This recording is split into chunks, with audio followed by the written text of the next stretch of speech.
Colony studio में स्वागत करते हैं। बहुत बहुत धन्यवाद। तो सर आज विवेक चंद्र जयंती सेलिब्रेशन किया जा रहा है।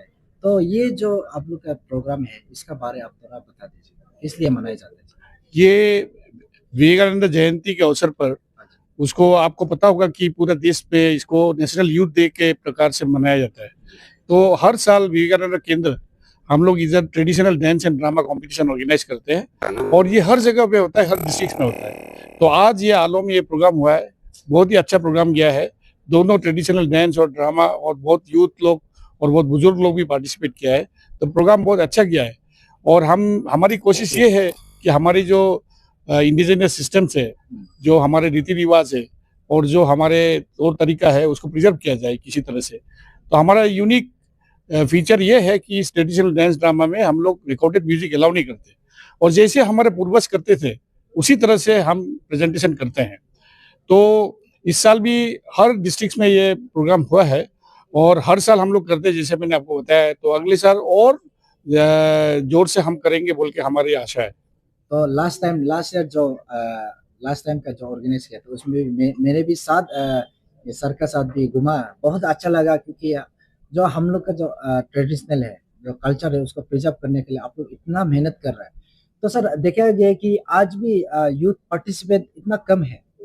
तो ये प्रोग्राम भी स्पेशली यूथ के लिए शायद आप लोग ना कर रहे हैं, लेकिन यूथ पार्टिसिपेट इतना कम है। तो जो आप लोग आगे जो कराएगा उसमें आप लोग यूथ को कैसे आप लोग बुलाएंगे, किस तरीके से करेंगे? बहुत अच्छा पॉइंट है। इसमें इस बार एक थोड़ा सा प्रॉब्लम हो गया हमारा कि पंचायत इलेक्शन बीच में आ गया और एक चीज है प्री बोर्ड एग्जाम, जो क्लास 8, 9, 10 और 12 का है, प्री बोर्ड एग्जाम शुरू हो गया। तो उसी पीरियड में हुआ जब हम लोग ये प्लान कर रहे थे। तो इस बार हम लोग इंटर सर्कल भी नहीं कर पाए because of the panchayat election. तो हर बार हम यूथ को एंगेज करने की कोशिश करते हैं और हमारा एक्चुअल जो नियम कारण है वो है 40 ईयर्स एज तक अपर लिमिट जो हमने रखा है ताकि यूथ लोग मैक्सिमम पार्टिसिपेट करें। लेकिन इस बार because of the panchayat election और प्री बोर्ड एग्जाम ये थोड़ा सा क्लैश हो गया, तो यूथ का पार्टिसिपेशन थोड़ा कम हुआ। लेकिन अभी भी हम कोशिश कर रहे हैं, अगले साल भी हम कोशिश करें कि मैक्सिमम यूथ को एक्सपोजर मिले इसमें, क्योंकि जो फ्यूचर है हमारा वो यूथ ही है। तो यूथ ही हमारे जो ट्रेडिशनल बिलीव्स है, रीति रिवाज है, उसको बचाने में एक अच्छा रोल निभा सकता है। तो ये पॉइंट अच्छा है और जितना हो सके हम लोग अगले साल भी और फ्यूचर में भी हम यूथ को एंगेज करने का कोशिश करेंगे। तो सर ये चीज देखा गया कि आजकल का जमाना मॉडर्नाइज होते जा रहा है। तो पहले का जो हम लोग का जो रीति रिवाज है उसको भी मॉडर्नाइज करते जा रहा है। तो इसको क्या आप सही लगता है? क्योंकि पहले जो चीज करता था उसको मॉडर्नाइज हर चीज प्लस करते जा रहा है। तो वो करना क्या सही है सर?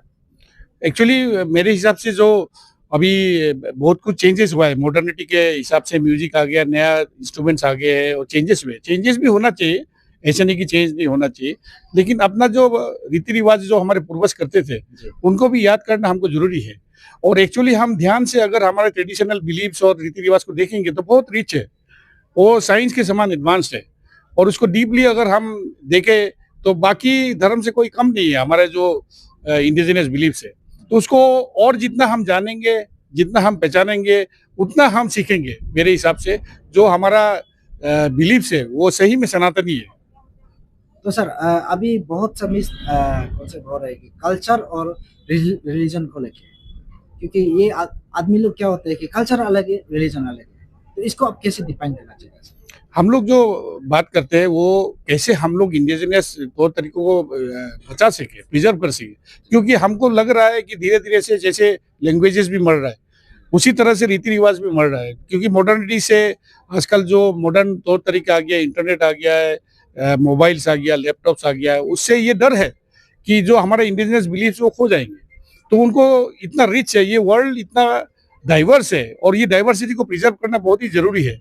नहीं तो अगर ये आप इमेजिन कीजिए, अगर ये पृथ्वी या दुनिया में एक ही अगर लैंग्वेज हो या एक ही तरह के ट्रेडिशंस हो, एक ही तौर तरीके, तो कितना ये नाजायज हो जाएगा।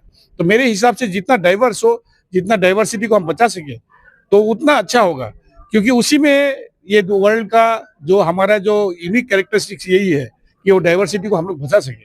इसलिए इंडिजिनियस हमारा जो मूवमेंट है उसको बचाने का तौर तरीका है मॉडर्न भी होना है और पुराना को भी प्रिजर्व करना है। लastly आप क्या मैसेज देना चाहेगा स्पेशली अभी का जनरेशन में कल्चरल हम लोग का जो कल्चर को लेकर। तो एक्चुअली हम भी इतना कल्चर और ट्रेडिशंस में इतना हमने डीप घुसे नहीं है, अभी लेट स्टेज में अभी हम थोड़ा स्टडी कर रहे हैं इसके बारे में। और मैं तो ये बोलूँगा यूथ को कि अपना कल्चर को पहचानिए, अपना रीति रिवाज को पहचानिए, अपना जो हमारा वे ऑफ लाइफ है उसको पहचानिए।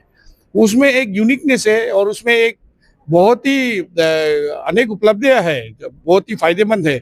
और बाकी हर जगह जाके भी देखा है तो हमारे जो आप इमेजिन कीजिए जो हमारे जो रीति रिवाज है सब ओरल था।